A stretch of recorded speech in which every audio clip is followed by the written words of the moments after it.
doing? Not bad, how are you? Doing great.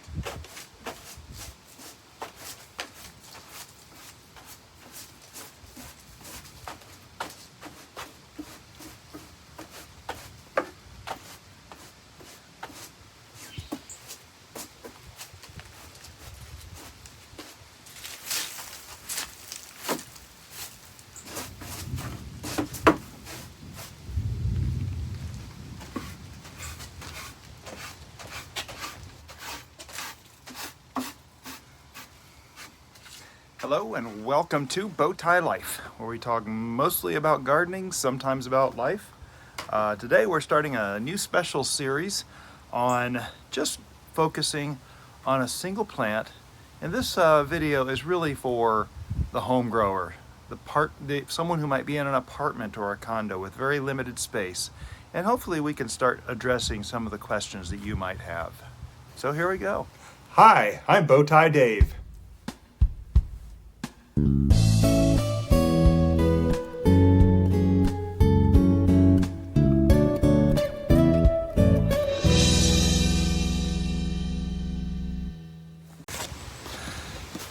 So we're starting a new series here, and it's a little bit windy right now, but we have a thunderstorm moving in, but that's not going to stop us because rain is God's way of watering our plants. But anyway, we so often see, if you watch YouTube much, you see that big gardeners are trying to give instructions to the small home user, and a lot of times, and I know from my brain, I'm sitting there looking, thinking, okay, I've got one, maybe two space for one or two plants, and someone's got a row of 1,000 of some plant, and they're talking about 1,000 plants, and it's easy for me to get overwhelmed. And I don't know if anybody else feels that way, but I do.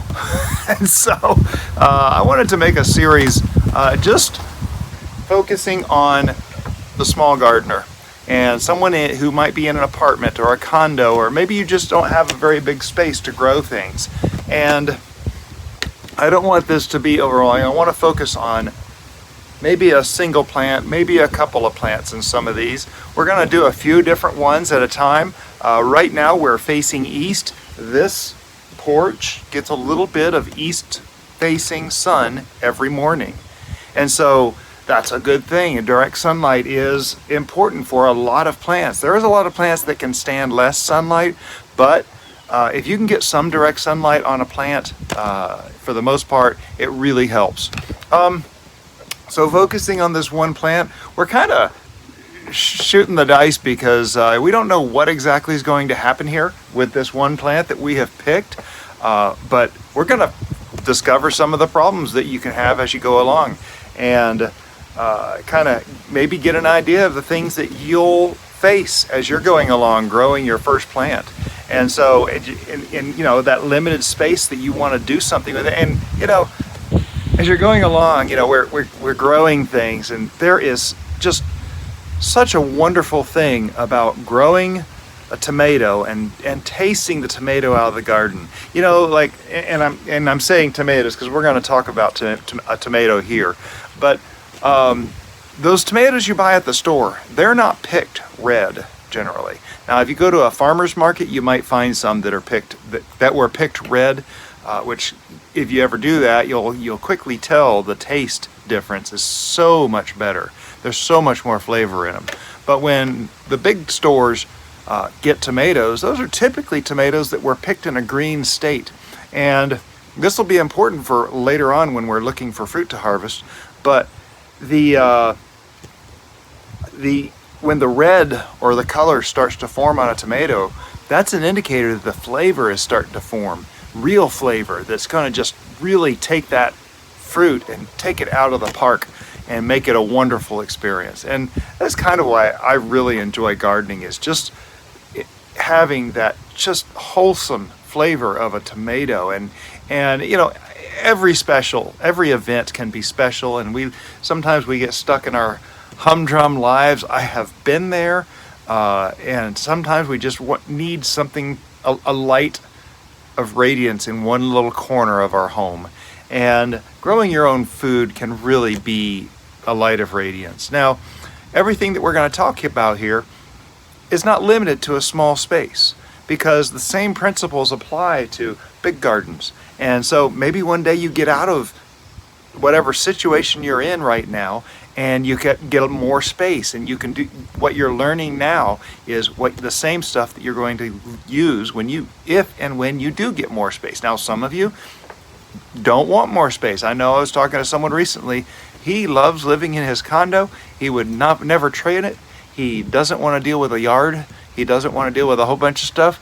And we had a good laugh about that, because, you know, some people have a little bit more to deal with. So anyway, what I'm looking at though is this one little space here, just a single table. If only thing you have is a table on a patio that you can spare a little bit of space for a pot, then that's what we're talking about. And so it is starting to rain, but that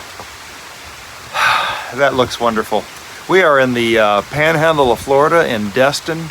We have about 7 blocks that way. We have the Choctawhatchee Bay, and about 7 blocks that way we have the Gulf of Mexico. And so we are kind of in a very temperate area right here. And in fact, that's kind of an important thing, is you're picking a place to put a plant. You want to kind of pick the environment that it's in.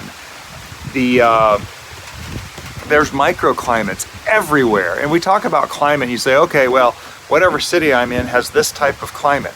Well, if you're on a south side of a building, it could be a little bit warmer. If you're on the north side of a building, it could be a bit cooler. And so you have all these little microclimates. Right here, we get the morning sun shining right in here. And it's kind of nice because the sun rises right up through here, and we get a couple of hours of decent sunlight in here. And that's kind of what I'm banking on here. We're going to do another series on the north side that gets very little sun. We're going to do another video on the west side that actually gets evening sun, very strong evening sun, because I want to kind of get a mix of things. We have different places that we can do this on, and so hopefully over the next few years we'll be able to make several series of these. But right now we're looking at a east-facing patio that has just a small space, a table. That's it. And so we want to look at that. Now, I'm going to be looking at a tomato plant. Now, I like tomatoes. If you don't like tomatoes, a lot of this will apply to other things. Don't worry. We're going to be doing a hot pepper plant on the north-facing video, and we're doing different things. So I'm picking a tomato, and I have picked this Black Sea Man. Now, I'll be honest, I haven't had the greatest of luck with this one, but we're going to try it. And here's the thing. When you put a seed in the ground, be prepared for something to happen. Maybe it doesn't germinate. Maybe critters come and eat it. This is not a thing that's going to happen and then boom, it's going to happen every single time. This is life, you know, Bowtie life. Here it is, the growing of a single seed. And, well, not a single seed, but of growing of one kind of seed. Excuse me. And we're looking at how we can learn where we are. And I love what Jess Soward says, turning your waiting room into a classroom. Someone who just really would like to grow their own food, no matter what your situation. It's very difficult to be in any situation that you can't do it. And I just want to encourage people to look at opportunities to learn, whether it's planting or whether it's something else that you want to do in life. Find a way. If you can't quite do the ultimate goal yet, find a way to learn that thing. Be around people that do that thing. Maybe experience it on a small scale.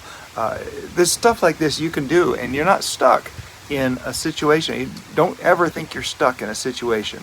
So you can do things. You can do it. Now, on tomatoes, one very important thing. Now, what we're going to end up doing is we're going to end up having a larger pot here after we grow the seed and it starts popping up. We're going to grow in a larger pot, and we'll get to that point at a later video. But I have a limited space here. In fact, from here up to the ceiling, we're looking at maybe 4 feet. This plant here, it says that it grows, I want to say that this grows about 4 feet tall. I do not see it. Now, um, now, there's a few pieces of information that would really be nice to have on the seed packet. And I like Seed Saver Exchange. They do a lot of good stuff. Sometimes you're missing a piece of information. Don't let that discourage you. Don't let that make you think that it's not a good seed company. The nice thing is you can always jump on your phone or on the computer and you can search, in this particular case, Black Sea Man tomato, and you can find out how big it is. But like, I need to know that this thing is only going to grow so big. Now, this thing here is a determinant plant. Determinant tomatoes. Tomatoes come in two different ways, determinate or indeterminate. They also come with a semi, but we're not going to worry about the extra category. And when you're picking a tomato, this is really important, because if you only have a limited space to grow and you grow an indeterminate, what an indeterminate does is it's a vining plant, and it will grow and grow and grow. I've had an indeterminate tomato grow as long as 20 feet long, and they will do that. They'll get out of hand, and if you've got a limited space to grow, you'll be overwhelmed very quickly. So in this particular situation, we're talking about a patio, a porch. Maybe you have cover, maybe you don't, but we have limited space, and so you're going to want to focus on a determinate tomato. Now, when you're if you buy your seeds from a big box store or online, either way, most of the time is going to tell on the seed packet if it's determinate or indeterminate. If it doesn't, go to Google, type in, or your favorite search engine, type in black seed, the name of the tomato. Now this is the name of this particular cultivar of a tomato. There's hundreds of them. This is just what I picked out of my collection.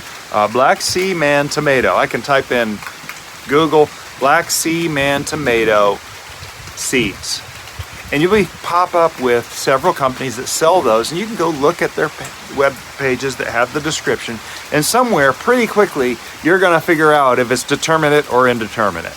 And indeterminate, you don't want to put that in a limited space. A determinate is going to grow nicely. So in this particular instance, I have decided that this place is going to be dedicated to some Black Sea Man tomato, and we're going to see if we can grow something. And if we can, great.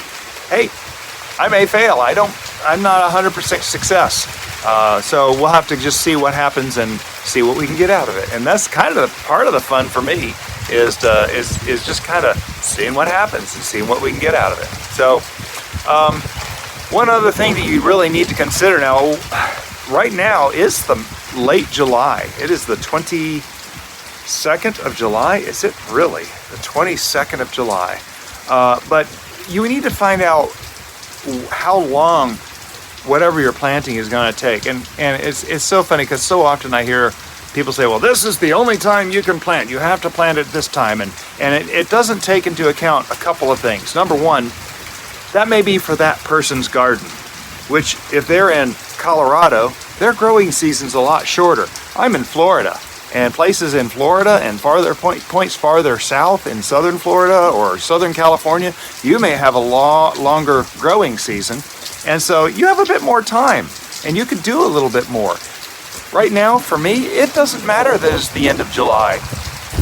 I can grow this thing because my first frost date, and that's going to be another important term, my first frost date is sometime in the middle of November. July, August, September, October, November. I've got 120 days almost till my first frost, which would kill this plant. And if you look at the package, it says it's going to germinate in 7 to 14 days, and it's going to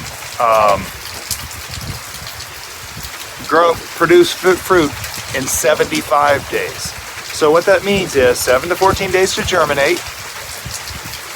Add to that the 75 days, so in about 90 days, I'll have fruit off of this thing if all goes well. So there you go. Well, we just have to see if we can get this and roll the dice and make it happen. So anyway, there's time left in the season. You know, people say, well, it's too late to plant now. No, it may not be too late. You do a little research, do a little informing of and educating of yourself, and find out. So what we're going to do, we're going to put some of this some of these tomato seeds, and I did say some of, there's a few seeds in here. I have probably 20 seeds in here. And I bought these actually 2 years ago. Whenever you look at the back of the package and you see those expiration dates, it doesn't mean that it's not going to grow. It just means that's when they try to sell it by. We've heard of people growing seeds decades later, and we're going to do another video on that here pretty soon. But yeah, so I have a year older seeds. I'm pretty certain these seeds are going to be viable, and so we're going to try growing these seeds and get something out of them. So I'm going to actually, first off, in fact, let me stick.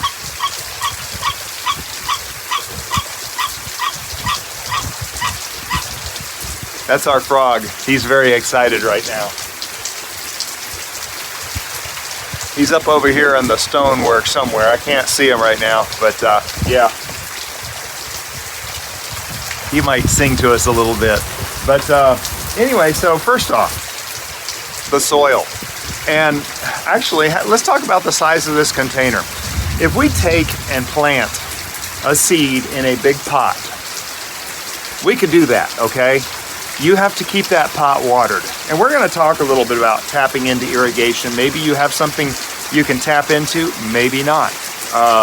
If you don't, you need to go out there and pour water into that pot and keep that soil moist until those plants start popping up and start to grow.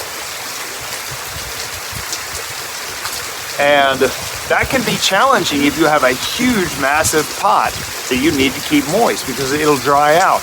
And then you go out and water it again, and you're going to be pouring a lot of water into this big pot. Nice thing about a small container, and the reason why people start plants in small containers is so that they don't have to water as much. This thing will, and I say water as much, you're not out there pouring 2 gallons into a big pot of water to keep it wet. This thing, you're going to go out and pour a cup of water into it, not even that. I mean, this would be a lot. In fact, a lot of times what I'll do is I'll leave a cup, and this will be a few days worth of watering. And so, yeah, it's just a lot easier to take care of if it starts in a smaller container. Now, another thing I want to show you about this container is that there's a hole in the bottom here. Now, this is important. You want drainage. And if you don't have drainage, this thing is going to just fill up and you're going to drown your plant. Drown the plant, it dies. You don't want to do that. You want to be able to let the water flow out. Now, when that water flows out, it might make a little mess on the table. You can put a saucer, some kind of plastic plate, something under this to catch water. Here's the cool thing about that is that would actually entail something called bottom watering, which means the bottom of this is sitting in water, and it will actually wick up water. And we may do that here in another part, but for right now, I'm just talking about filling this thing and getting some seeds started. And so, anyway, just wanted you to keep that in mind. If you're in a place that you can't make a mess, put a little saucer of water in it, and we'll talk about how to water that in another part. But anyway, here we go. We've got a solo cup. Who's got a solo cup sitting around? If you don't have a solo cup, any kind of cup. I saw someone do it in a yogurt tub, a butter tub. What have you got laying around? And that's one of my big things here is you don't have to go out and spend a lot of money to grow a tomato. You really don't. This packet of seeds right here costs a couple bucks tops. If you go to the big box store, you can get them for $1.29. And also, when you're looking at those at the big box store, you'll see some of them that say non-GMO, and they might have a little bit higher price on that. You're not going to buy a GMO seed at the big box store or your hardware store. It's not going to happen. You can't do it. To buy GMO stuff, you have to have massive contracts and other stuff. They put that on there just to let you know, yes, these are non-GMO for someone who may not know. So, non-GMO, when you're buying seeds, completely irrelevant. So, anyway, the soil I have in here. Now, you're going to hear a lot of talks about, well, you've got to have this kind of soil to do seed starting. And anybody who says this is the only kind of soil you can use to start seeds, put a grain of salt on that, because you can use all kinds of soil to start seeds. You can use topsoil. Now, I don't recommend that, but frankly, I started some sunflower seeds just right there that I'm looking at right now. That's what they started in. Some seeds are different, but this seed here, this soil here, you'll see that it's kind of fine. It has some very small particulate. The idea is that you want small particulate to make as much contact with the seed as possible. And that's really the big prerequisite. You want it to have that contact. If you did, if you stuck a seed in a bucket of gravel, chances are it may not take. If it does take, it may not take for long, because it's going to dry out. Part of it's going to dry out. It's not going to have good contact. But as the roots grow into this soil, it's going to be in good contact with all that moist soil, and it's going to help it to grow more and better and stronger. And so you want something with some real fine particulate in it. You want something that's going to hold water, and you want something that will also drain. Now, this particular soil actually has a little perlite in it. Whoops, I dropped it. Perlite is a little substance. It's a expanded volcanic rock of some kind. It is, there's nothing chemically about it. You can see a little piece right there between my fingers. Nothing chemical. It is just a naturally occurring element, and it actually helps with drainage, but it also holds a little bit of water. But if you don't have some soil, here's the thing. You can go down to your local nursery, hardware store, Lowe's, whatever you shop at, and you can get a small bag of seed starting soil. And that stuff that says seed starting soil on it is specifically formulated for what we're about to do. So if you want to spend a couple bucks, not a lot of money, on a little bit of seed starting soil to start your first tomato, do it if you feel like you want to. It's a good way to do it. It's very difficult to find any seed starting soil that doesn't work, and I wouldn't even worry about that, especially if it's being sold in a semi-reputable store.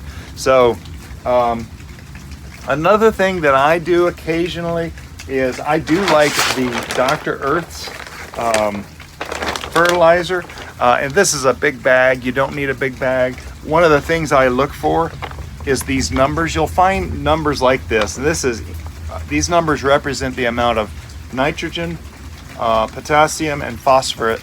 Whoops, I did that backwards. Nitrogen, phosphorus, and potassium in this fertilizer, and those are kind of low numbers. This is an organic thing, and I'm not saying this is the thing you need. When we're starting a seed, though, the seed for the next few weeks is going to need two things. It's going to need to grow leaves. It's going to need to grow roots. So that nitrogen, that first number, grows leaves. The second number, phosphorus, grows roots. And so when you're looking for something, now I prefer to look for something when planting that has higher numbers on the beginning. Frankly, if you want to find a fertilizer that has 10, 10, 10, even across, that's okay too, because it's going to work. It's going to work out for the plant. So I do like to mix just about a tablespoon into a thing of soil about this big, probably half a tablespoon even. It doesn't need much. This can be mixed in a little tub with a spoon. You don't need any special tools or whatever. Special tools are fun, and if you like gadgets, great, whatever. But we're doing this cheaply. We're doing this basic. We're doing this just, here's what I have laying around right now. I got an old Solo cup sitting around, and I might have to go buy soil, but frankly, if you go out and look around in the garden and find a little decent looking soil, try it. It needs to be soil that's isn't solid clay, and preferably isn't solid sand. Kind of a mix of the two is what you're going for. But I live close to the beach. We have all sand. So a lot of my soil has sand in it. Sand is great for drainage. That's one thing you need. Organic material, we'll get into that later, but organic material, broken down leaves and grass and things like that, those hold water, keep the soil moist. But I'm not sure what all is in this particular cup of soil, but I can tell it's got a bit of organic material in there. It's got small particulates. It's got some perlite in here for drainage. I can see there's broken up pieces of bark in here. So there's kind of a mix of everything in here. So we're gonna use this. We're gonna give it a shot. And to make it complicated, you've already seen the only tool that I'm using for right now, and that is a little spoon. Got an old teaspoon sitting around. It could be a plastic spoon for all I care. But we're going to go in here, and I just poured a little bit of water just out of the tap in there, just to kind of get the soil moist. And I'm gonna go, let's get a little closer and see what we're doing so you can see what I'm doing here. So closer look at the front here, you can see that these tomatoes are supposed to have kind of a purple top into them. And yeah, so you pour out the seeds. The seeds are kind of flat looking. They're not very big, which tells me that these are not a big, very large tomato. So it might be nice for a small space, but anything with the dark on them has those extra nutrients. I can't remember what they're called, but oh, don't get me lying now. But has some extra nutrients that are good for you, and so I like this one. But you can see these tomato seeds, they're kind of a saucer shape. These are smaller than some other tomato seeds, so yours may look a little different, but the idea, they've always been kind of round with a lot of times with a little point on them like that. So what I'm going to do here is we're going to take our soil,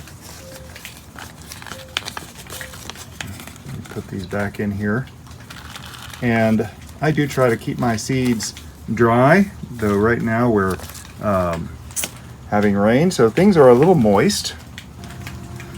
So this part you can do with a stick for that matter, but I'm going to end up putting 3 seeds in here, and I'm not going to put them very deep. You can see I just barely pushed back a little bit of soil.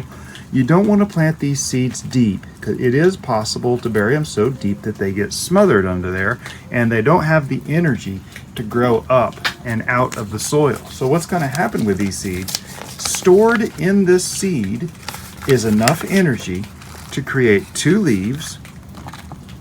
And those first 2 leaves are called cotyledon leaves, totally unimportant, but create those first 2 leaves and push those leaves up through the soil and get their first light.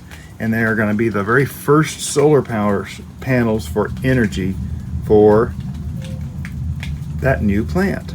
Okay, so I have here 1 seed. And so I'm going to take and drop that seed into the tiny hole I made right there.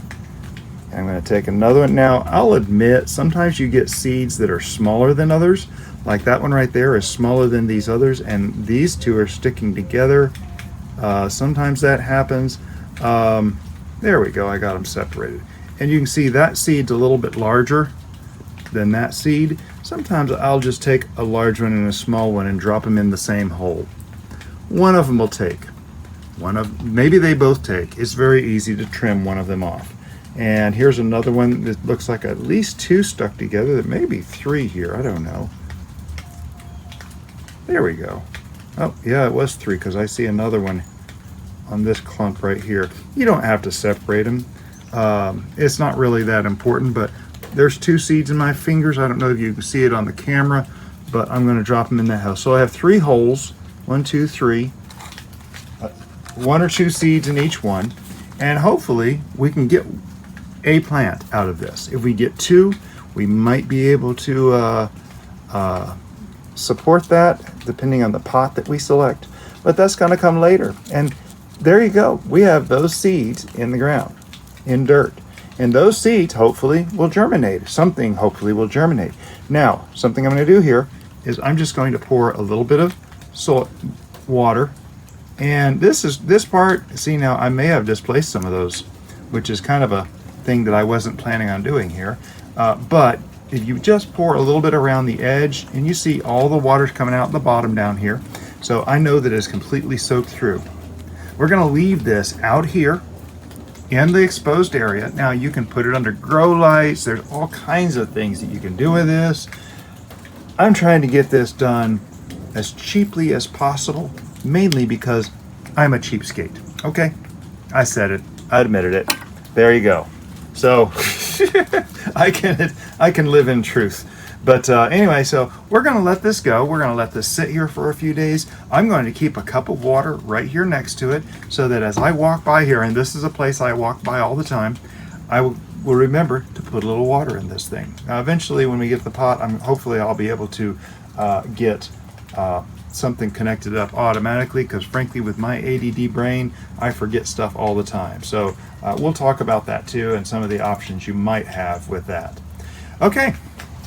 So there we go, the first installation of a new series that hopefully we'll be doing several of these, but not very complicated. Couple of solo cups and, you know, whatever you've got lying around. If you don't want to use a spoon, if you want to use a stick to make your little hole, or if you want to use your finger, it doesn't matter, okay?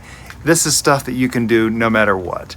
And I'm very excited because I started with very little, and just a few years ago, when I started this round of gardening, and I'm in my 4th successful consecutive year of gardening right now, and I feel great about it. And I love getting the fresh fruit when we can get them. Sometimes it works, sometimes it doesn't. So anyway, please subscribe if you're just stumbling along finding us and you want to see more of this series. There is a playlist that will be linked at the end of this video. It'll go to white, and then there'll be a few links given by Google.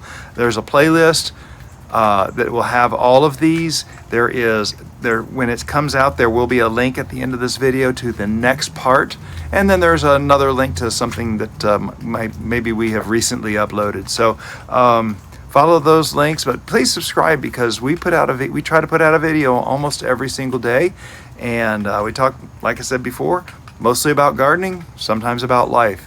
And so if you thought this was entertaining, inspirational, educational, informational, click the thumbs up on this video and share on your social media. It helps grow the community here, and it helps me know what kind of videos we need to make more of, and what kind of content you would like to see. If you have any questions, by all means, comment below. Every day been getting some comments and questions from people, and I love reading those. I love interacting with y'all as you watch these. So yeah, be sure and comment below as well. So yeah, all that being said, hopefully you can start your own little garden, and have a blessed day.